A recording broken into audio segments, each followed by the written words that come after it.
Hello friends, आज हम पढ़ने वाले हैं द्विघातीय समीकरण क्वाड्रेटिक इक्वेशन कि होता क्या है कि इसे कैसे कैसे इनके रूट्स निकालते हैं, तो कैसे इनको सॉल्व करते हैं। द्विघातीय समीकरण क्वाड्रेटिक इक्वेशन, तो जैसे अपन को पता होना चाहिए। मैं आपको सब शुरू बेसिक से चालू करता हूँ इसको बिल्कुल जीरो से।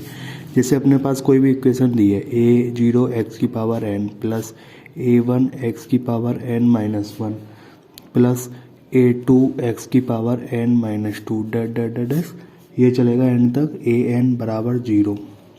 ये अपन को n पॉलिनोमियल इक्वेशन दिया है, मतलब n बहुपदीय इक्वेशन, n घात का बहुपदीय है।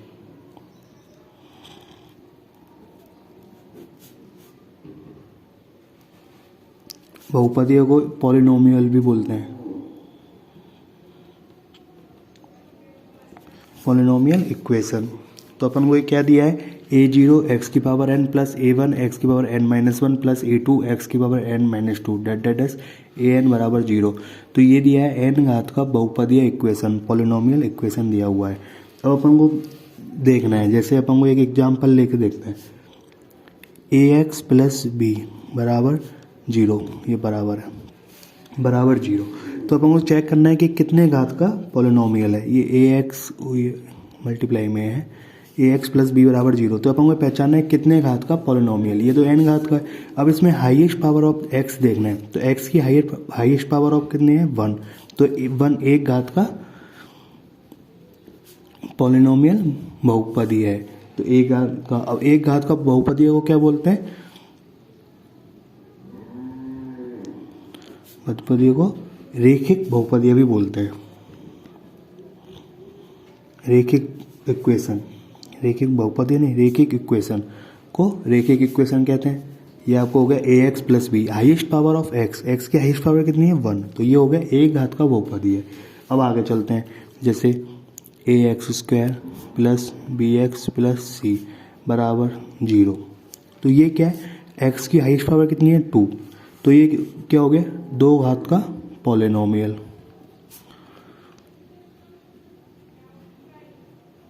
दो घात का पॉलिनोमियल हो गया, मतलब इसको क्या बोलते हैं, क्वाड्रेटिक इक्वेशन, द्विघात समीकरण। द्विघात समीकरण क्वाड्रेटिक इक्वेशन भी बोलते हैं, ये आपको पता है। ax plus b x plus c बराबर 0। अब मैं आपको एक चीज़ और बताता हूँ इसमें। मान लो अपन को इक्वेशन दे दी y बराबर ax square plus b x plus c, ये इक्वेशन कुछ इस तरीके से लिख दी। अब इसमें अपन को ये सबसे पहले तो ये पहचानना पड़ता है कि ये समीकरण है या नहीं। तो इस कैसे पहचानते हैं, समीकरण पहचानने में लिए अपन को सबसे पहले देखना पड़ेगा कि बराबर 0 दिया है या नहीं दिया। अब जैसे इसमें तो दिया है ax square plus b x plus c बराबर 0, तो बराबर 0 दिया है, तो ये द्विघात समीकरण हो गई।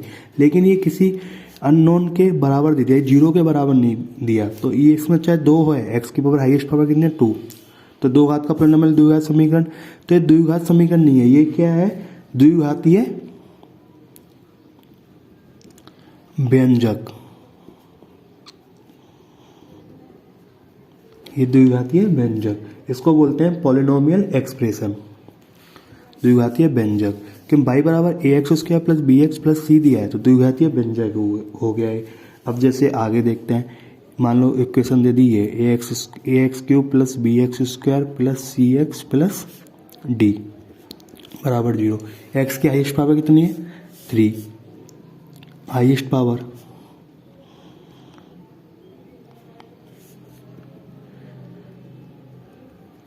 ऑफ x बराबर 3।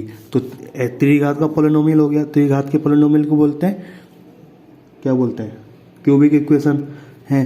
तो ये होगी क्यूबिक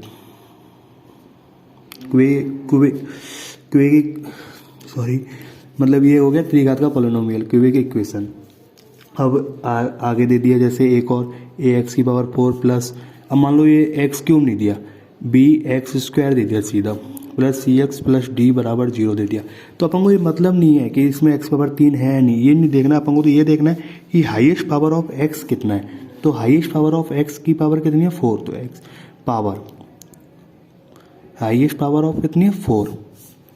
तो ये हो गया 4 घात का पॉलिनोमियल इक्वेशन ये ध्यान रखना, यदि जीरो दिया है तो इक्वेशन है और जीरो नहीं दिया तो व्यंजक। व्यंजक को बोलते हैं एक्सप्रेशन और उसको तो समीकरण बोलते हैं, इक्वेशन को तो ये आपको पता है। तो ये हो गया बाय क्वाड्रिलेटर इक्वेशन। चार घात के को बोलते हैं बाय क्वाड्रिलेटर इक्वेशन, ये 4 घात का इक्वेशन हो गया। अब एक और लेते हैं, जैसे इसमें अपन को बोल दिया y बराबर x की पावर 101 माइनस 2x प्लस 4, ये दे दिया। अब ये क्या है, सबसे पहले समीकरण है नहीं पहचानना, तो समीकरण तो है ही नहीं क्योंकि बराबर जीरो दिया ही नहीं, तो ये व्यंजक हो गया। कितनी पावर है 101, तो x की हाईएस्ट पावर कितनी है 101, तो 101 घात का ये क्या है एक्सप्रेशन, पॉलिनोमियल एक्सप्रेशन, ये हो गया। अब मान लो ये इक्वेशन ऐसे दे देता कुछ 101 माइनस 2x प्लस 4 बराबर 0, तो ये क्या हो जाता है 101 घात का क्या हो जाता है एक समीकरण। ये आपको समझ में आया कुछ मैंने जो बताया, ये तो होगी समीकरण 101 घात की, जैसे 2 घात का पॉलिनोमियल, तो 101 घात का मतलब ये हो गई पॉलिनोमियल इक्वेशन। और ये हो गया व्यंजक, ये आपको समझ में आ गया होगा व्यंजक और समीकरण में डिफरेंस कि क्या क्या है। यदि बराबर जीरो है तो समीकरण, बराबर जीरो नहीं है किसी कांस्टेंट या किसी अननोन के बराबर दिया है तो व्यंजक। चलो फिर आगे देखते हैं। अब अपन को दे दिया, जैसे सबसे पहले देखते हैं अपन को दिया हुआ होता है इक्वेशन y बराबर एक्स स्क्वायर, कुछ दिया है तो इसका पहले सबसे पहले कर्व बनाने की कोशिश करते हैं। इसका कर्व क्या होता है y बराबर एक्स स्क्वायर, ये आपने पैराबोला में पढ़ोगे आगे जब पढ़ेंगे, तो y बराबर एक्स स्क्वायर। अब मैं y की वैल्यू, इसका ग्राफ कैसे बनाते हैं आपको पता है, 4 क्वाड्रेंट होते हैं, ये फर्स्ट क्वाड्रेंट होता है, ये सेकंड, ये थर्ड, ये फोर्थ क्वाड्रेंट हो गए। फर्स्ट क्वाड्रेंट में x, ये एक्स एक्सिस होती है, ये y एक्सिस होती है। x एक्सिस पॉजिटिव रहती है, y एक्सिस पॉजिटिव, इसमें x axis negative, y axis positive. Second में पहले x एक्सिस लिखते हैं फिर y एक्सिस, इसमें first x axis negative, y axis भी नेगेटिव रहती है, इसमें x axis positive, y axis negative. तो ये 4 क्वाड्रेंट हो गए अपने, x एक्सिस, y एक्सिस, ये सारे अपन ने इसमें दिखा दिए। अब अपन को चल रहा है आगे। अब अपन को इसका कर्व बनाना है, तो कर्व कैसा बनेगा। अब कर्व बनाने के लिए अपन को कुछ पॉइंट चाहिए होंगे, तो पॉइंट कैसे निकालते हैं, जैसे y बराबर एक्स स्क्वायर, मान देख लो जैसे मैंने देखा कि y बराबर 0 पे x बराबर क्या आ रहा है 0, y बराबर 0 पे x बराबर 0, और y बराबर 4 पे x बराबर कितना आ रहा है 2, x बराबर 2 रखूँगा तो y बराबर 4 आएगा, और x बराबर -2 भी रखूँगा तभी y बराबर 4 आएगा। x बराबर 2 पे भी 4 आ रहा है और x बराबर -2 पे भी 4 आ रहा है। तो देखो हमें कुछ पॉइंट पता चल गए, 0 पे 0 है ही है, ये वाला पॉइंट हो गया। x बराबर 2 पे 4 मान लिया मैंने, यहाँ पे 2 है, यहाँ -2 है, यहाँ पॉजिटिव 4 है, ये 4 है। तो x बराबर 0 पे 0, x बराबर 2 पे 4, तो x बराबर 2 पे 4, ये वाला पॉइंट हो गया। x बराबर किसमें -2 पे 4, x -2 पे फिर से 4 है, पर लेकिन ये 0 पे 0 है ही है। अब ये x की पावर 2 का पॉलिनोमियल, मतलब ये एक सतत इक्वेशन है, ये आप लिमिट में देखोगे आगे जैसे पता चलेगा आपको कि कौन सी इक्वेशन। तो ये मतलब ये पैराबोला टाइप का बन रहा है कुछ, ये स्ट्रेट लाइन ही बनेगी। स्ट्रेट लाइन बनने के लिए अपन को x की पावर 1 होना जरूरी है। y बराबर x होता है तो ये स्ट्रेट लाइन बनती है, यदि y बराबर एक्स स्क्वायर है तो ये पैराबोला बनेगा, मतलब यानी ये कुछ कर्व लेके बनेगा। y बराबर क्यूब है तो ये भी कर्व लेके बनेगा, पर लेकिन इसमें कुछ पार्ट ये आप धीरे धीरे जब प्रैक्टिस करोगे तब आपको समझ में आ जाएगा कि कहाँ पे स्ट्रेट लाइन बनेगी, कहाँ पे स्क्वायर बनेगा, पैराबोला बनेगा, कहाँ पे, मतलब ये भी इंक्रीजिंग ऑर्डर है। जैसे अपन इसकी पहली बात तो ये आपको पता है कि x की वैल्यू में चाहे कुछ भी रखूँ y कभी भी नेगेटिव नहीं आएगा, तो y वाला नेगेटिव पार्ट में तो कभी कर्व बनेगा ही नहीं है, ये ओनली पॉजिटिव वाले में क्वाड्रेंट में बनेगा जहाँ y पॉजिटिव हो। तो y इसमें पॉजिटिव है और इसमें पॉजिटिव है, इन दोनों में नेगेटिव है तो इधर मैंने लिया ही नहीं, ये वाला इक्वेशन हो गया।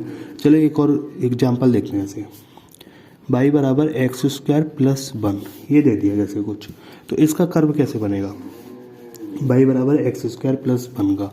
अब मैं कुछ मुझे फिर से पॉइंट बनाने की जरूरत है, पर लेकिन अब मैं पॉइंट बिना पॉइंट बनाए बनाऊंगा। देखो जैसे बिना पॉइंट के तो बना नहीं सकते, पॉइंट मैं अपने दिमाग में सोच लूँगा। जैसे एक्स बराबर 0 रखता हूँ तो बाई की वैल्यू कितनी आती है, एक्स की वैल्यू 0 तो बाई की वैल्यू आती है 1, मतलब यहाँ पे एक पॉइंट तो आ गया ये 0,1। एक्स की वैल्यू रख, फिर मैंने एक्स की वैल्यू रखी 1, एक्स की वैल्यू 1 रख रहा हूँ तो बाई की वैल्यू कितनी आ रही है 2, एक्स की वैल्यू 1 पे बाई की वैल्यू 2, 1 पे 2, और एक्स की वैल्यू -1 पे, माइनस पे भी चेक करेंगे, -1 पे भी 2 आ रही है, यहाँ आ रहा है तो -1 2 ये आया, और 0 पे 1 आ रही है, एक्स बराबर 0 पे 1 आ रहा है।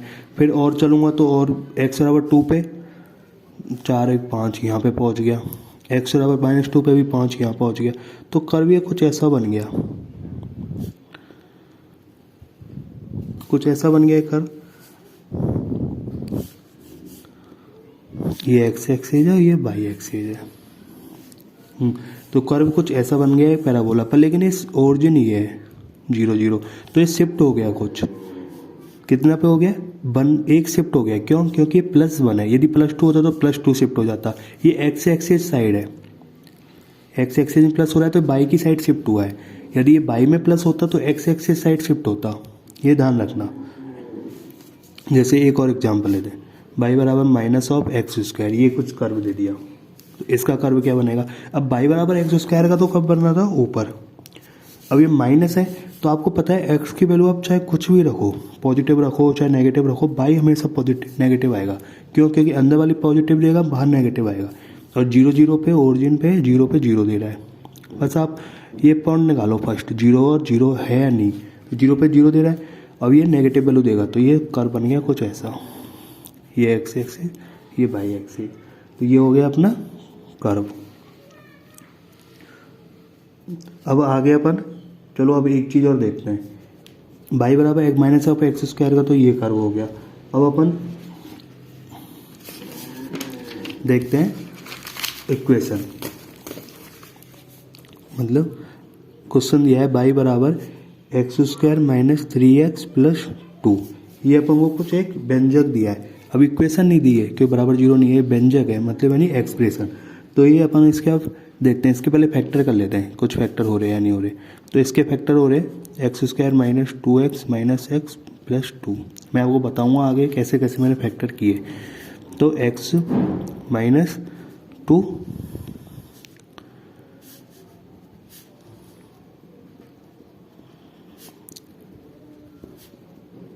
ये कुछ फैक्टर हो गए, इसको मैंने ऐसे तोड़ लिया कुछ फैक्टर्स में, और ये बाई बराबर है, तो ये हो गए कुछ फैक्टर्स।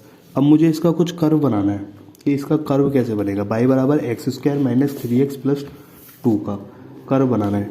तो मैं सबसे पहले क्या करूँगा, क्वाड्रेंट बनाऊँगा, ये क्वाड्रेंट बना दिए, ये होगी एक्स एक्सिस और ये हो गई बाई एक्सिस, ये आपको पता है। अब मैं क्या करूँगा, सबसे पहले तो इसमें देखूंगा कि ये 0 कहाँ पे हो रहा है, कि x बराबर 1 पे बाई बराबर 0, तो x बराबर 1 पे एक तो ये वाला पॉइंट है जहाँ पे बाई बराबर 0 हो रहा है। मुझे सबसे पहले यही पॉइंट निकालना है कि बाई कहाँ 0 हो रहा है, x कहाँ 0 हो रहा है। और x बराबर 2 पे भी बाई बराबर 0 है, यहाँ पे x बराबर 2 पे बाई बराबर 0 है। और मैं इन दोनों के बीच में कोई पॉइंट लूँगा, जैसे 1 और 2 के बीच में पॉइंट होता है ½ 1 एंड ½ तो मतलब 1.5 जिसको बोलते हैं। अब 1.5 पे देखेंगे पॉजिटिव आ रही है नेगेटिव आ रही है, तो हाफ पे, हाफ में से मतलब 1 एंड ½ 1.5 में से 2 गया, -0.5 बचा और इधर प्लस का बचा। वैल्यू से मतलब नहीं है कितना बचा, इधर नेगेटिव इधर पॉजिटिव, तो नेगेटिव ओवरऑल नेगेटिव वैल्यू है, तो मतलब यानी नीचे है कुछ। और x से 1 से कम वैल्यू रखता हूँ, 1 से कम वैल्यू रख रहा हूँ कुछ, मान लो 1 से कम वैल्यू रखूँ मैंने, 0 ही रख ली, तो 0 पे कितनी वैल्यू आ रही है, x बराबर 0 पे वैल्यू आ रही है बाई की 2 पॉजिटिव, ये पॉइंट भी पता चल गया। और 2 से बड़ी वैल्यू पे भी 3 पे पॉजिटिव पॉजिटिव, तो पॉजिटिव वैल्यू आ रही है। 3 पे वैल्यू कितनी आ रही है, 3 में 1 2, तो मतलब 2, ये 3,2 x बराबर 3 पे आ रही है। तो कर्व क्या बना देखना, मैं यहाँ तक तो मेरे समझ में आ गया। अब यहाँ पे आपको पता है नेगेटिव वैल्यू पे गई था तो नेगेटिव पे गया, फिर यहाँ पे फिर पॉजिटिव आया, ये हो गया कर्व। तो कर्व बनाना अपन ने देख लिया। कैसे बनाया, सबसे पहले इसके फैक्टर कर लिए, जिस पे अपन ने चेक किया कि किस किस पॉइंट पे जीरो हो रहा है। तो बाई किस किस पॉइंट पे जीरो हो रहा है, 2 पे और 0 पे। तो अपन ने 2 और 0 पे, 2 और 1 पे, 2 और 1 पे जीरो कर दिया बाई को। और इधर पे अपन ने क्या किया, फिर एक्स एक्सिस पे तो पता चल गया बाई कब जीरो हो रहा है। अब बाई एक्सिस पे देखना है एक्स कब जीरो हो रहा है, ये पता चल गया 0 और 2 पे कहाँ पे काट रहा है। फिर अब इन दोनों के जो ये पॉइंट है, इन दोनों के बीच में देखना है कि ये पॉजिटिव में जा रहा है नेगेटिव में जा रहा है, क्योंकि अपन को कर्व बनाना है। तो ये पॉजिटिव है नेगेटिव है, अब चेक किया तो अपन ने चेक किया कि ये नेगेटिव में जा रहा है कुछ, तो नेगेटिव बस, क्योंकि आपको पता है कि बाई वैल्यू नेगेटिव कौन से क्वाड्रेंट में होती है, 4th क्वाड्रेंट में और 3rd में, लेकिन एक्स एक्सिस की पॉजिटिव वैल्यू पे, एक्स एक्सिस की पॉजिटिव वैल्यू पे। यदि मैं एक्स एक्सिस की नेगेटिव वैल्यू रखता हूँ तो कितना आ रहा है देखना, एक्स एक्सिस की मैंने नेगेटिव वैल्यू रखी 1.5 ही रखी, तो माइनस और माइनस प्लस और माइनस और माइनस माइनस, साइन तो माइनस माइनस के आ रहा है लेकिन पॉजिटिव वैल्यू आ रही है। तो देखो ये यहाँ पे कुछ वैल्यू आ रही होगी, जैसे मैं मान लेता हूँ माइनस हाफ पे मान लो, माइनस हाफ और 2 कितना हो गया 3.5 माइनस का इंटू माइनस हाफ तो माइनस 2.5, तो ये पॉजिटिव। और कितना हो गया 25 पंजे कितना हो गया 25 12 25 75 और 12 8.75। तो देखो प्लस का आ रहा है और प्लस 8.75 यही ही मिलेगा अपन को, बाई की वैल्यू प्लस और एक्स की वैल्यू नेगेटिव पे। ये वाला क्वाड्रेंट होता है सेकंड क्वाड्रेंट। तो क्वाड्रेंट पहचानना सीख लो, plus plus minus plus minus minus और प्लस माइनस, ये क्वाड्रेंट पहचानना सीख लो, जब आप ग्राफ सही ढंग से बना पाओगे। क्वाड्रेंट पहचानने में आना चाहिए सबसे पहले तो अपन को। चलो ये हो गया अपन ने कुछ, मतलब यानी ग्राफ बना दिया और कुछ फैक्टर करना देखा है अभी। चलो आगे मैं धीरे धीरे सिखाऊंगा आपको कैसे फैक्टर करते हैं। अब देखो एक्स एक्सिस की इक्वेशन, एक्स अक्ष का इक्वेशन क्या होगा, y बराबर 0, और y अक्ष की इक्वेशन क्या होगी,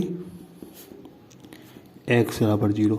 एक्स अक्ष का इक्वेशन, एक्स एक्सिस पे इक्वेशन y बराबर 0, तो मतलब क्या हुआ कि एक्स एक्सिस पे आप कुछ भी पॉइंट रख लो y हमेशा 0 ही आएगा, y हमेशा क्या आएगा, एक्स एक्सिस का इक्वेशन। तो इसका देखो एक तरह से ग्राफ देखते हैं, एक्स एक्सिस का इक्वेशन y बराबर 0, तो आप x के लिए कुछ भी रखो y 0 आएगा, जिसे क्वाड्रेंट है। इसका कहने का मतलब क्या हो रहा है, एक्स एक्सिस का इक्वेशन, x के लिए कुछ भी रखो y 0 आएगा, तो मतलब y बराबर 0, ये इक्वेशन हो गई। तो y बराबर 0, मैं x की क्या वैल्यू रख रहा हूँ यहाँ पे, x है ही नहीं तो वैल्यू रखूँगा कहाँ से, तो कुछ भी मान ले, 1 मान लो 2 मान लो 3 मान लो, y 0 ही आ रहा है। तो मतलब ये एक्स एक्सिस की इक्वेशन ये कौन सी हो गई, ये वाली, ये हो गया इसका ग्राफ। तो ये वाली मान लो उसने y प्लस y बराबर 1 बोल देता, y बराबर 1, तो एक्स एक्सिस पे y बराबर 1, तो इसकी समीकरण क्या रहती है, अभी तो y बराबर 0 की है, अब y बराबर 1, तो x की वैल्यू आप कुछ भी रखो y हमेशा 1 ही आना चाहिए। तो इक्वेशन हो गई ये y बराबर 1 की इक्वेशन है, ये वाली ये हो गई y बराबर 1 की इक्वेशन एक्स एक्सिस पे। ये मत बोल देना कि सर यार सर जी इसमें y बराबर 1 कैसे है, इसमें y बराबर 1 है, आप x के लो चाहे कुछ भी रखो, आपके जो मन में आए वो रख लो, x है ही नहीं तो रखोगे कहाँ से। तो ये एक्स एक्सिस पे y बराबर 1, ये इक्वेशन हो गई y बराबर 1 की। ये अपन ने सीख लिया। चलो कुछ अब अपन सीखेंगे फैक्टर। इस वाले क्वेश्चन के मैंने फैक्टर कैसे निकाले, जैसे y बराबर x² माइनस 3x प्लस 2, इसके फैक्टर कैसे निकाले। तो फैक्टर कैसे निकाले मैंने इसके, x² माइनस 3x प्लस 2। तो सबसे पहले अपन को ये जो 2 है पीछे क्या है 2, और x² का जो गुणांक है इन दोनों को आपस में मल्टीप्लाई करना है। तो x² का गुणांक कितना है 1 और कांस्टेंट पद कितना है 2, तो कांस्टेंट इंटू x² के गुणांक को मल्टीप्लाई करना है। तो 2 इंटू 1 करेंगे तो कितना आएगा 2 ही आएगा। अब प्लस ये चिन्ह देखना है किसका है, प्लस का, तो प्लस करने पे कितना आना चाहिए माइनस का 3, जो x का कॉफिशिएंट है प्लस -3, तो कैसे आएगा आपको पता है। जो इन दोनों को मल्टीप्लाई कर रहा हूँ 2 इंटू 1 को, तो आना कितना चाहिए 3 प्लस करने पे। तो -2 और -1 को जब मैं आपस में मल्टीप्लाई करता हूँ तो आ रहा है +2, मल्टीप्लाई करने पे तो +2 आ रहा है, और जोड़ने पे कितना आ रहा है -3। -3 मतलब ये सही है। तो कोफिशिएंट कितने हो गए -2 और -1। तो मैं क्या करूँगा, इसको लिख दूंगा -3x की क्या लिख दूंगा -2x -x + 2, ऐसे कुछ लिख दिया। अब इन दोनों में देखो कॉमन क्या रहा है, x क्या बच गया x -2, और इधर इन दोनों में कॉमन क्या रहा है -1, तो x -2। ये हमेशा ये वाला जो मतलब यानी कोष्टक है और ये वाला जो कोष्टक है ये सेम बनना चाहिए। तो अब इन दोनों में क्या आ जाएगा, x -2 कॉमन आ जाएगा, x -1। देखो मैंने यही लिखा है ऊपर x -2 x -1, तो ये इसके क्या हो गए, एक तरह से फैक्टर भी हो गए। और अपन इसकी तो बहुत सारी प्रैक्टिस करेंगे आने वाले टाइम में कुछ, तो अब ये फैक्टर भी हो गए। चलो आगे अपन अगली वीडियो में पढ़ेंगे और कुछ क्वाड्रेटिक से रिलेटेड कुछ प्रॉपर्टियाँ। Thank you guys.